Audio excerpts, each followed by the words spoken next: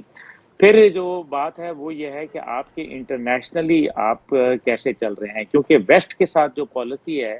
آپ کو معلوم ہے کہ جب ہماری ایکسپورٹس نہیں بڑھیں گی تو پھر پاکستان کی معیشت بہتر نہیں ہو سکتی۔ یہ جو ببل اکانومی ہوا کرتی ہے، اور یہی ہم نے ماضی میں دیکھا، آپ کی ایکسپورٹس کے حوالے سے جتنی انڈسٹری تھی وہ تو ہو رہی ہے بند، یا تقریباً بند ہو چکی ہے، یا وہ شفٹ ہو چکی ہے۔ اب اگر ایسا ہوگا تو ظاہر ہے کیونکہ یہ جو ڈالر ایک دم بڑھنا اور ایک دم گھٹنا، یہ دونوں مشکلات ہیں، کیونکہ جنہوں نے ڈالر کے اندر فرض کریں یہ اس ٹی شرٹ کا انہوں نے کہا ہے کہ $5 میں دینی ہے، پہلے $5 پاکستان میں کیا ہے؟ اگر وہ 350 ریٹ چلا جاتا ہے تو پھر کیا ہوتا ہے، اور اگر وہ 250 ہو جاتا ہے تو پھر اس کے حوالے سے اور مسائل ہوتے ہیں۔ تو یہ ایک بہت بڑا کیمیکلز امپورٹ نہیں ہو رہے، آپ کی جو انڈسٹری کی ضروریات ہیں وہ امپورٹ نہیں ہو سکتے، بہت ساری اس کے اندر ابھی مسائل ہیں، کٹھن مراحل ہیں، جامع مضبوط معاشی پالیسی فی الحال ہمارے پاس موجود نہیں ہے۔ وقتی طور پر موڈیز کی ریٹنگ ہے، یا آپ کو بلومبرگ کی ریٹنگ ہے، یا کوئی اور جو ہے، یہ اچھے انڈیکیٹرز ہیں، لیکن یہ اس صورت میں کہ جب آپ آئی ایم ایف کی شرائط کے اوپر منو ان تسلیم کرتے چلے جائیں، جہاں آپ گڑبڑ کریں گے وہ پھر گڑبڑ ہو جائے گی۔ ابھی ایک ہی بات آخری میں کر کے یہ بتائیے کہ ماضی میں کتنی مثالیں ملتی ہیں جس میں اپوزیشن اور دیگر جماعتوں کے ساتھ آئی ایم ایف کی ملاقاتیں ہوئی ہیں؟ یہ بہت خطرناک بات ہے۔ اس کا مطلب ہے کہ آئی ایم ایف جو ہے نہ کبھی ہمارا دوست تھا، نہ آج ہے، اور نہ آئندہ رہے گا۔ پاکستان کو لک ایسٹ پالیسی معیشت کے حوالے سے اپنانی پڑے گی، لک ویسٹ پالیسی میں خرابی ہے۔ امتیاز صاحب، آپ کو اس کے کیا اثرات نظر آتے ہیں؟ دیکھیے، میں تو بار بار ان پروگراموں میں کہتا رہا ہوں کہ جب سے آئی ایم ایف نے آنکھیں دکھانا شروع کی تھی، بی کیٹیگری پہ بی پلان کے اوپر عمل درآمد شروع ہو گیا تھا۔ اسپیشل فنڈ والی جو کمیٹی بنی ہے، ایپیکس کمیٹی میں ہمارے آرمی چیف بھی شامل ہیں، وہ اس کی ایک کڑی ہے، وہ حصہ ہے۔ اور پی ٹی آئی کے چیئرمین کے ایڈوائزر تھے فائنانشل مزمل، جو سرکار میں بھی تھے، ان کی ایک میں سوشل میڈیا پہ ولاگ ان کا دیکھ رہا تھا، اس میں انہوں نے لوگوں سے کہا ہے ہمارے انویسٹر کے پاس بہت پیسہ ہے، یہ ڈالر کی صورت میں بہت پیسہ ہے، بس پاکستانیت نہیں ہے ان کے اندر صرف بزنس کا ایک مائنڈ ہے اور وہ نہیں ہے۔ ہمارے انویسٹر کے پاس بہت پیسہ ہے، بہت ڈالر ہے۔ تو انہوں نے بھی کہا، مزمل نے بھی،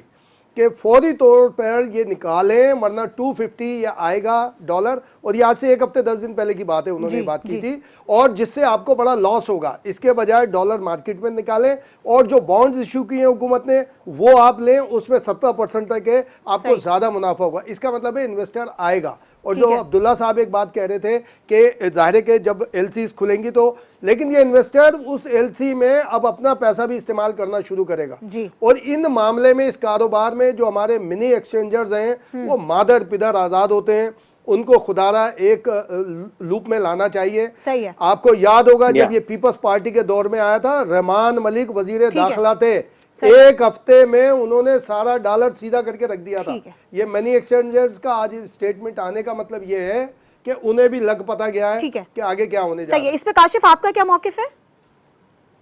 دیکھیں، 2-3 بڑی امپورٹنٹ خبریں ہیں۔ ایک تو یہ جلدی 2-3 خبریں جلدی بتائیے گا، ٹائم کم ہے ہمارے پاس۔ آئی ایم ایف کی جو بورڈ میٹنگ ہے 12 جولائی کو وہ شیڈول ہوگی، اور پاکستان کا ایجنڈا اس میں ہے، جس کے بعد 3 سے 4 دن میں ہمیں $1 ارب جو سے آئی ایم ایف سے مل جائے گا۔ دوسری بات یہ ہے جو معیشت پہ فنڈامنٹل چینجز ہے، اس کے حوالے سے آرمی چیف کی جانب سے آج بیان بھی آیا ہے کہ جو زرعی اصلاحات ہو رہی ہیں اس حوالے سے فوکس کیا جا رہا ہے، اور میں یہ سمجھتا ہوں انڈسٹری سے زیادہ بہتر ہے کہ اگر آپ زرعی اصلاحات پہ فوکس کریں،